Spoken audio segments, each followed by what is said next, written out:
Então, bom dia. Sexta-feira, dia 24 de julho do ano da graça de 2020. Hoje sim é sexta-feira. Bem, antes de irmos ao programa de hoje, que é um programa extenso, deixe-me só, primeiro acertar aqui a câmera. Em segundo lugar, dizer que nós ontem não chegámos a fazer o Mel Talks, a culpa é completamente minha. E portanto, o Mel Talks ficou marcado para hoje, para as 17h30. Vai ser comigo, com o Jorge Marrão, como sabe é do Movimento Europa e Liberdade, e isto é uma parceria entre a Cor do Dinheiro e o Mel, e o Jorge, aliás, o convidado vai ser o Miguel Morgado. Bem, segundo ponto, ontem eu tinha-lhe prometido uma entrevista relacionada com o setor automóvel, acabei por fazê-la. Vou só lembrar que alguém ligou aqui o expressor do Golf, de maneira que vou acabar por tomar banho. Obrigado. Bem, já fiquei com os óculos cheios de água. O expressor do Golf. Mas enfim, estava a dizer que hoje vou fazer a outra entrevista, que é uma entrevista sobre a nova geração de motores da Renault. Vai ser ali amanhã. Conto consigo. Então vamos lá ao período de ordem do dia. Vou começar pelo programa para aumentar as exportações para 53% do produto interno bruto. Bom, isto saiu da cabeça, pelos vistos, do Dr. Eurico Brilhante Dias, que é o Secretário de Estado para a Internacionalização. Eu tenho simpatia pessoal pelo Eurico, não é isto que está em causa. Mas repara uma coisa, as exportações portuguesas já pesam praticamente 51% do PIB. Até 2030, as exportações é para valerem 53%. Isto não faz sentido. Quer dizer, 2 ou 3 pontos percentuais. Bom, o Governo aprovou, diz aqui o diploma, o Programa Internacionalizar, com uma série de benefícios, não sei das quantas, e incentivos para o investimento, inclusive o investimento da malta da diáspora, com o argumento de que, sim, aquela malta investe muito em certos setores e o diabo 4. Caramba! Se querem fazer incentivos para puxar as exportações a sério, deem incentivos a sério. Olha, sabe qual é o incentivo mais importante? Não mudarem as leis, nem os regimes fiscais, nem coisas do género, todos os dias, como quem muda de camisa. Isso é que é o grande incentivo. Não é preciso estar a inventar. Isto está tudo inventado, percebe? Já agora uma coisa. De 2011, com a Troika, ok? Até 2015, sabe quanto é que aumentaram as exportações, o peso no PIB? De 27, 28% para 50%, ou para 40% e qualquer coisa. Bom, qual é a ambição de um programa que visa aumentar 3 ou 4 pontos percentuais das exportações no PIB? Isto é muito pouquinho, sinceramente. Bom, segundo ponto. A rede de imigração ilegal de Marrocos via Algarve. Parece que alguém está distraído, não é? Estamos a ver a malta do CEF a dizer porque há aqui um sinal ou outro, mas não se pode confirmar. Oh, meus senhores, eu tenho a certeza que a Grécia e a Itália também disseram o mesmo, quando aquilo aconteceu. Ora bem, como já se percebeu, o Algarve não tem capacidade para acomodar aquela malta, de tal maneira que ontem vimos o Tribunal pegar naqueles rapazes e mandá-los para o estabelecimento prisional do Linhó aqui em Sintra. Bom, estão à espera de quê? Estão a dormir? Quando a malta acordar, já o mal está feito. Bom, ponto seguinte. O mundo está a recuar no desconfinamento? Parece que sim. Ainda ontem à noite soubemos que a França está a pensar fechar a fronteira terrestre com a Espanha por causa do problema do novo surto na Catalunha. Isto é expectável. Não vale a pena a gente pensar que vai conseguir conter tudo. É impossível. Nós vamos ter que habituar-nos a viver com isto. Temos de proteger os grupos de risco. O resto é conversa. A malta vai apanhar isto mais tarde ou mais cedo. Portanto, enquanto não houver vacina, e já se percebeu que isto vai demorar muito, e depois vai haver uma guerra entre a malta que vai comprar vacinas e o diabo 4, isto vai demorar muito. Portanto, o que é preciso aqui é controlarmos as infecções, os contágios, isto tudo, porque vamos ter que aprender a viver com isto. Com tudo o que isto significa. Ponto seguinte. As cartas trocadas entre Marcelo, Presidente, Ferro Rodrigues, Presidente da Assembleia da República, e António Costa, Primeiro-Ministro. Marcelo Rebelo de Sousa escreveu a Ferro Rodrigues e eu já vou analisar isto melhor a seguir, mas é só para você perceber. E a António Costa está a perguntar, então como é que é? Vocês vão mesmo pedir a fiscalização da constitucionalidade do orçamento suplementar? E Marcelo fez isto antes de publicar o orçamento. E a resposta de Ferro Rodrigues e de António Costa, presumivelmente combinada entre os dois, foi não. Porque António Costa diz que não queria um conflito com o Parlamento. Eu já vou analisar António Costa a seguir. O que é que quero deixar claro aqui? Marcelo está a ficar um bocado preocupado com o afastamento da direita em relação à sua candidatura. E começa-se a notar um ponto ou outro em que o Presidente começa a tentar separar-se de António Costa para passar para os portugueses a mensagem de que é outra história e que é outra pessoa. Não sei se vai funcionar. Eu já disse aqui que não voto nele porque não gosto muito de camaleões e, sobretudo, não gosto de ver o meu país em plano inclinado e um Presidente da República devia fazer parte do sistema de checks and balances caladinho que nem um rato e a fazer fretes ao Primeiro-Ministro. Não sei se vai funcionar como digo eu. Ponto seguinte.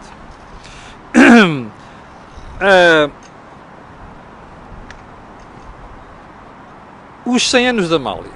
Eu hoje em dia fico fascinado com isto. Toda a gente a falar bem da Amália, não sei das quantas.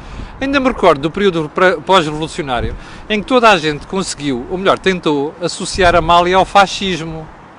Essa malta, das duas uma, ou está desmemoriada em relação àquilo que disse, ou então não tem vergonha nenhuma na cara. Escolha você, que a mim não me apetece ser impropérios agora, percebe? Tal é a cambada de nomes que eu vejo agora a falar bem da Amália. Último ponto, a CAP, a Confederação da Agricultura Portuguesa, e o peso da agricultura na economia. Ontem ouvi uma entrevista do Eduardo Oliveira Sousa, que já entrevistei aqui, que é o Presidente da CAP, onde lembrava que a TAP, aliás, que a empresa exporta mais do que a TAP, que, deixe-me lá ver aqui, certamente, a agricultura exporta mais do que a TAP e não teve que se endividar para comprar aviões. Salve! Ou não? Deixa-me fazer uma pergunta. Há quanto tempo é que eu digo aqui que não vale a pena o Pedro Nuno Santos vir com a história que a TAP compra 1.300 milhões de euros em empresas portuguesas porque a conta tem que ser outra? E eu quantas vezes digo aqui que há empresas que compram mais do que isso e não precisam de subsídios de 1.200 milhões de euros do Estado? Eu tenho pena que a CAP só tenha aberto a boca agora. E eu tenho pena que as associações empresariais portuguesas, que nesta matéria deviam ter juízo, estão tão caladinhas. E depois parece que têm medo de dar uns pontapés no baixo ventre do Governo e do Estado. Estas coisas têm que ser ditas. Mas têm que ser ditas no momento. E nós não podemos hesitar nestas críticas, percebe? Nós, em cima do acontecimento, repara uma coisa. Isto é dito agora.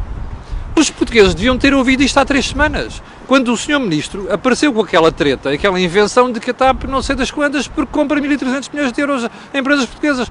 Isto é no momento. As associações empresariais, seja de que setor for, têm que se atirar ao Governo quando se põe a inventar histórias. E quando se põe com conversa para poder justificar aquilo que não é justificável, percebe? Bom, ponto seguinte. Ponto seguinte é a agenda. Vamos voltar à história do fim dos debates quinzenais. O PSD parece que é o único partido que eu conheço da oposição que quer menos oportunidades para questionar o Governo. É impensável. Esta malta reúne-se para acabar com debates quinzenais. Mas onde é que está a lógica? O senhor Presidente do PSD acha que isto é o momento certo para deixar de escrutinar o Governo? 2 em 2 meses, com aquela conversa de não, só ao fim de vamos passar a ter 4 grandes debates de Estado-Nação, não vai haver nada. O problema é que o Governo vai sucessivamente controlando a economia, manipulando decisões. Olha aquela história do Procurador, por exemplo. Este escrutínio tem que ser contínuo, nomeadamente nesta altura em que vai aparecer uma porrada de dinheiro que se vai começar a decidir onde é que se vai aplicar uma porrada de dinheiro, percebe? Isto é inacreditável. Bom,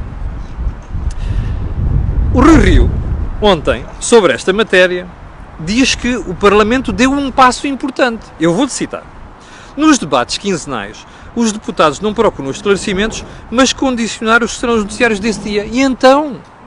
Mas o escrutínio do Governo é isto. Mas espera. A degradação da vida parlamentar foi muito grande. Sou testemunha disto. Estive cá há muitos anos. Fui embora e agora estou cá outra vez. Conheço a vida parlamentar e vejo a forma como ela se degradou.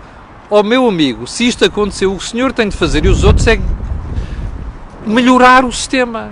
Sabe como é que isto se faz? Pondo gente boa como candidatos a deputados. Não é IS Mendes e gente sem qualidade, que é o que existe neste momento no Parlamento. Portanto, estar a dizer que isto se vai dignificar porque deixa de haver debates quinzenais, isto é uma estupidez. Bom, houve um espectador ontem que me perguntou assim: porquê é que você acha que Rui Rio acabou com isto? Porque foi Rui Rio que propôs isto a António Costa. Eu vou-lhe dizer porquê. Rui Rio não gosta da vida parlamentar.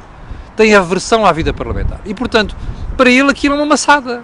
Para ele é um problema. E ele não sabe debater como vocês sabem. Ele leva sovas contínuas do Primeiro-Ministro e da oposição. Aliás, da oposição da malta que está no governo. Portanto, o problema do Rui Rio é este. Agora, é assim que se dignifica a democracia? Não. E isto é preocupante, perceber que um líder da oposição desiste de ser líder da oposição, que é o que isto quer dizer.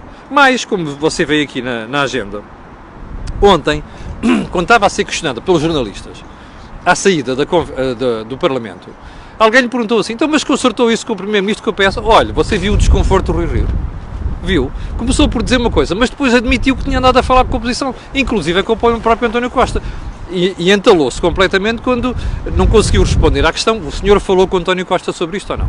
Isto é absolutamente lamentável. Nós desperdiçamos uma oportunidade de fazer mais escrutínio ao governo.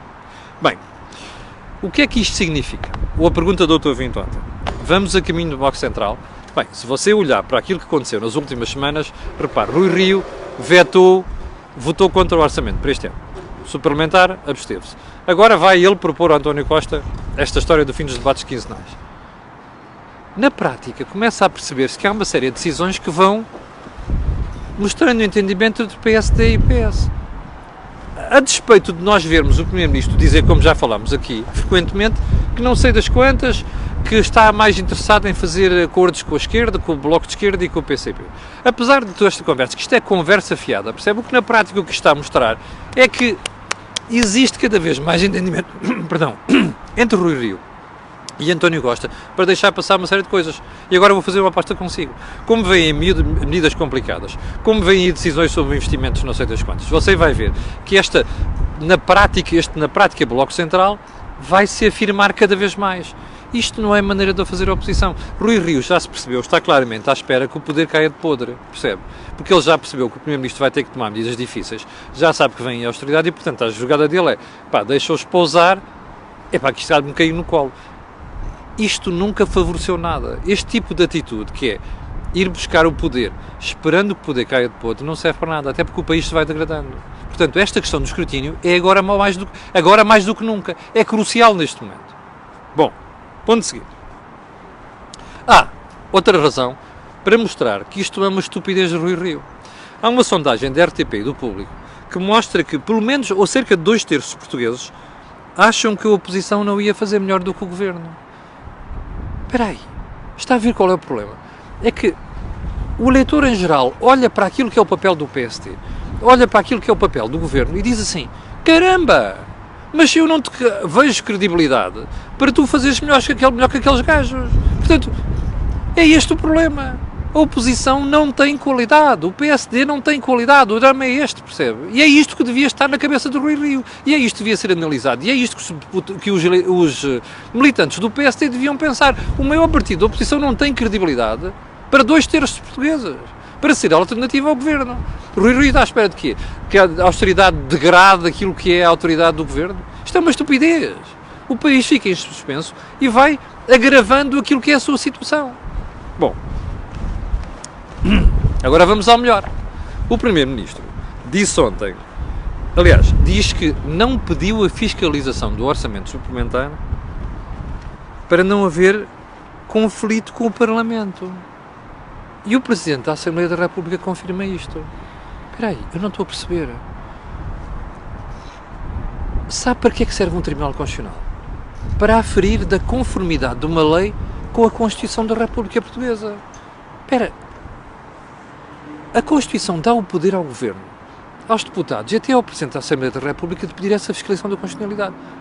Qual é o argumento que justifica não pedir a fiscalização da constitucionalidade para não haver conflito? Espera aí, desculpem, é da essência da vida democrática, é da essência da vida parlamentar haver tensão entre um Parlamento e um Governo.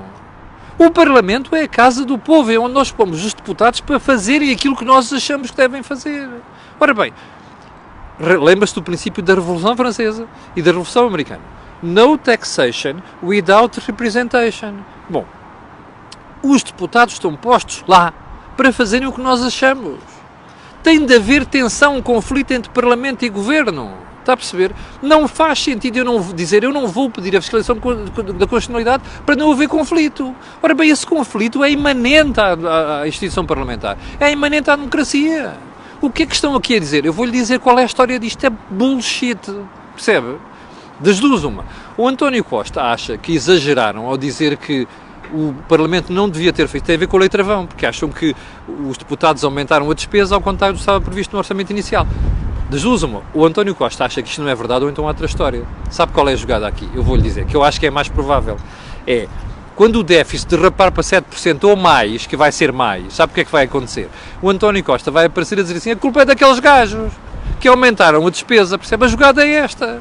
Bom, o que eu acho estranho é como é que o Presidente da República vai nisto. Por isso é que o Presidente da República divulgou a carta trocada com o Presidente da Assembleia da República e o Primeiro-Ministro, que é para dizer assim, não, a responsabilidade não é minha. Mas espera aí, eu não quero saber se o Sr. Presidente acha que eles não vão querer um conflito ou não. O que eu acho aqui é que o Sr. Presidente da República devia ter passado por cima desta brincadeira e devia mesmo ter pedido a fiscalização da constitucionalidade. Porque é isto que compete, é isto que se pede a um Presidente da República, está a perceber? Bom, agora vamos ao SNS. O que eu achei interessante esta semana no estudo do CFP, do Conselho de Finanças Públicas, foi que o CFP analisou a despesa com a SNS desde 2013 a 2019. Está a ver? Apanhou a Troika e apanhou este Governo. Sabe o que é que aconteceu? Quebra do investimento. Bom, a prova disso é que o peso da despesa no total, no PIB, manteve-se estável durante este período todo. Mas afinal, está a ver aquela conversa toda no Parlamento a rasgarem as vestes, mais a Ministra da Saúde, mais o Ministro das Finanças, mais não sei das quantas, o anterior Ministro das Finanças. Vocês fizeram isto, cortaram aquilo. Bom, a prova está aqui, isto não é análise minha, não é análise de deputados, não é análise política, é análise de factos. E é análise de factos feita pelo Conselho de Finanças Públicas, que é uma instituição credível e séria, e cada vez mais credível, que está a fazer este trabalho. Está a ver qual é o problema aqui? Andam-nos a contar histórias, percebe? Isto é o pior período negro do investimento na saúde. O que está a acontecer agora não é por acaso e não tem apenas a ver com a Troika. A Troika foi uma emergência. É aquilo que se passou nos últimos anos com este governo, ou melhor, com o governo anterior. O Primeiro-Ministro era este. Bem, estamos a ficar sem tempo. Bom, o CFP diz que o SNS foi duramente afetado durante este período. Está a ver o problema? Bom, mas não fica por aqui. Então vamos lá. Eu vou-lhe falar agora onde é que está isto. Bem, quer ver dados do SNS? Isto está no dashboard da austeridade do André Trindade. Como sabe, eu passei a divulgar semanalmente. O André faz um trabalho notável a compilar uma série de indicadores. Eu acho que alguns deles estão mais atualizados com as instituições que publicam isto. Honra seja feita ao André. Pode haver aqui um erro ou outro, mas paciência. Eu vou-lhe dar vários indicadores para você perceber aquilo que é o SNS nos últimos tempos, ok? Então eu sei. Segundo o dashboard, está tudo aí. Cirurgias, janeiro a abril, menos 23%. Ouviu bem? Menos 23%. Episódios de ambulatório e internamento, janeiro a abril, menos 48%. Ambulatório, uma coisa cada vez mais importante para não entulhar os hospitais, percebe? Bem, urgências, janeiro a maio, não é abril, menos 25%. Ouviu? Bem, consultas médicas, janeiro a maio, menos 13%. Último ponto, vacinas, janeiro a maio, menos 12%. Diga-me honestamente, se o SNS estivesse bem mencionado, estivesse racionalizado, estivesse bem gerido, você acha que isto acontecia? Estão a atribuir isto à Covid-19? Bom, eu sei que houve alguns hospitais que ficaram de prevenção, hospitais-chave para isto. Volto a fazer a pergunta, porquê é que o Sr. Ministro da Saúde e o Sr. Primeiro-Ministro, em vez de deixar isto chegar a este ponto, percebe? E em vez de nos virem contar histórias sobre o SNS reinventou-se mais, percebe? Não posso dizer aqui. Porquê é que em vez de fazer isto, não contratualizaram com os privados a substituição nestas coisas, para as pessoas não estarem a morrer porque não foram às urgências, porque não fizeram exames oncológicos, porque, entretanto, o próprio IPO está de pantanas, percebe? Com as informações que vêm saindo dali. Está a ver? É este o problema. Porque é que esta gente está a deixar morrer gente por questões ideológicas, por complexos ideológicos? Diga-me uma coisa, você, e a malta que me critica aqui, acha que eu posso elogiar um governo que faz isto? Não, não posso. Isto é uma estupidez, isto é um erro, percebe? Isto é dizer assim, isto parece a antiga União Soviética e a China deixa-se morrer malta por questões ideológicas. Faz sentido uma democracia? Não, não faz. E agora sabe o que é mais estranho disto tudo? É que a ministra que pactua com esta brincadeira, que tutela este setor, é curiosamente a ministra que aparece como a mais popular nos inquéritos de opinião. Vá-se lá perceber o povo português, percebe? Vá-se lá perceber este país. A malta só aprende quando o país vai ao charco. Isto é que me custa como português, isto é que me custa como cidadão. Nós só aprendemos quando nos batemos com o fuça na parede, como aconteceu em 78, como aconteceu em 73, como aconteceu em 2011. E só não aconteceu agora porque temos um salvador chamado União Europeia. Percebe?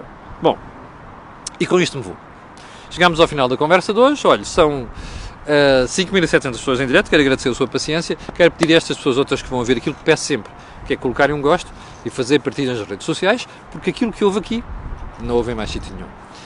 Só mais um ponto. Não se esqueça, Mel Talks às 17h30. Amanhã vamos ter depois novo episódio do Desejo Imediato, há de ir para o ar. E também amanhã devo ter um Deals on Wheels especial. Mas eu depois de amanhã vou explicar. Ok? Obrigado, com licença e até logo.